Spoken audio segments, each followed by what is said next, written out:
నమస్కారం. గురు పౌర్ణమి పర్వదినాన్ని పురస్కరించుకొని ఆధ్యాత్మిక క్షేత్రాలు భక్తజన సందోహంతో విరజిల్లుతున్నాయి. మహారాష్ట్రలోని చప్రాడలో ఉన్న శ్రీ హనుమాన్ మందిర్ ప్రశాంత్ ధామ్‌లో కార్తీక్ బాబా వేడుకలు అత్యంత వైభవంగా ఘనంగా జరిగాయి. గురు పౌర్ణమి సందర్భంగా ఆధ్యాత్మిక క్షేత్రమైన చప్రాడ ప్రశాంత్ ధామ్‌లో కార్తీక్ బాబా ఉత్సవాలు కన్నుల పండువగా నిర్వహించారు.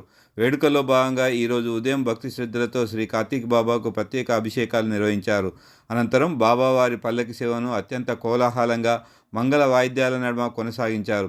పల్లకి సేవ అనంతరం నిర్వాహకులు, పూజారులు భక్తి శ్రద్ధలతో హోమ కార్యక్రమాన్ని నిర్వహించారు. ఈ ఆధ్యాత్మిక వేడుకలకు తెలుగు రాష్ట్రమైన తెలంగాణతో పాటు మహారాష్ట్ర నలుమూలల నుంచి భక్తులు భారీ సంఖ్యలో తరలివచ్చి బాబాను దర్శించుకుని మొక్కులు తీర్చుకున్నారు. ఈ వేడుకల ముగింపులో భక్తుల సౌకర్యార్థం టీపీసీసీ సభ్యులు, కోఆప్షన్ సభ్యులు కొండ పద్మ చంద్రశేఖర్ దంపతులు ఆధ్యాత్మిక దాతృత్వాన్ని చాటుకున్నారు. విచ్చేసిన భక్తులందరికీ వారు ఘనంగా అన్నదాన కార్యక్రమాన్ని నిర్వహించారు. అన్నప్రసాద వితరణలో వేలాది మంది భక్తులు పాల్గొని ప్రసాదాన్ని స్వీకరించారు. అందరికీ గురు పౌర్ణమి శుభాకాంక్షలు.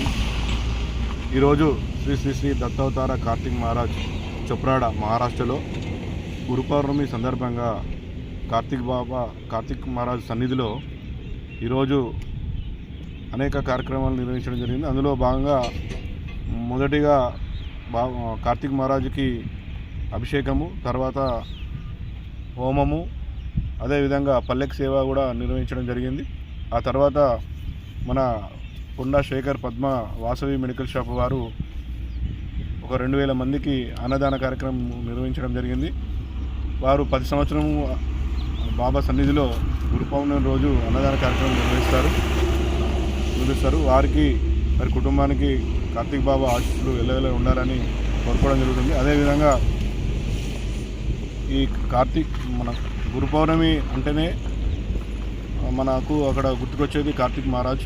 ఎందుకంటే ప్రతి సంవత్సరం మంచిర్యాల నుండి, సూర్యాపేట, హైదరాబాదు, మహారాష్ట్ర నుండి పెద్ద ఎత్తున అక్కడ భక్తులు పాల్గొని గురు పౌర్ణమి వేడుకలు రంగరంగ వైభవంగా జరుపుకోవడం జరుగుతుంది. ఎందుకంటే బాబా అందరికీ కోరుకునే అన్నీ నెరవేరుస్తారు కాబట్టి ప్రతి సంవత్సరం కూడా భక్తులు పెరుగుతూనే ఉన్నారు. వారందరికీ, వచ్చిన వారికి, అదేవిధంగా మన మంచిర్యాల పట్టణమే కావచ్చు, అదేవిధంగా మహారాష్ట్ర అందరికీ కూడా ఆరోగ్యంగా ఉండాలని, సుఖశాంతిలో ఉండాలని